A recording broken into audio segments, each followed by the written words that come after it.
अस्सलामु अलैकुम वरहमतुल्लाहि तआला वबरकातुहू। मेरे प्यारे नाज़रीन, उम्मीद करता हूँ कि आप हज़रत खैर व आफियत से होंगे। मेरे प्यारे दोस्तों, आज मैं आप लोगों के सामने मर्सिया के बारे में बताना चाहता हूँ।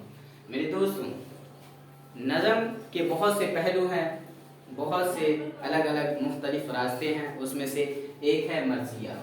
मेरे दोस्तों, मर्सिया जो है ये अरबी लफ्ज़ से लिया गया है, रस्सा से आया है मर्तिया, जिसके माने में रोने धोने के होते हैं।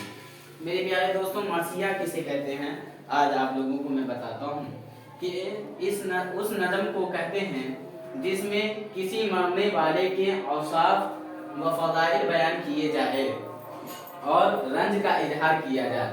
यानी किसी मरने वाले के ऊपर जो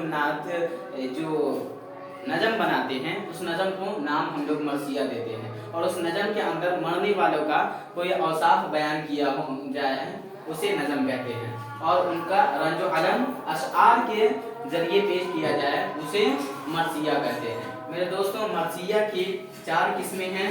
एक तो रस्मी मर्सिया है, दूसरा कौमी मर्सिया है, और तीसरा जो है वो शख्सी मर्सिया है, और चौथा मजहबी मर्सिया है। ये बहुत ही कॉमन है। मर्सिया के बारे में बहुत से तरह तरह के सवाल आते हैं, तो यहाँ पर हम लोगों को जानने की ज़रूरत है कि मर्सिया कितने टाइप्स के हैं। 4 टाइप्स के हैं। एक है रस्मी मर्सिया, दूसरे नंबर पे है कौमी मर्सिया, तीसरे नंबर पे है शख्सी मर्सिया, चौथे नंबर पे है मजहबी मर्सिया। ये बहुत ही ज़्यादा कॉमन है कि मर्सिया के कितने किस्में और वो क्या क्या है। ये बहुत इंपॉर्टेंट है, आप लोग इसे नोट करेंगे।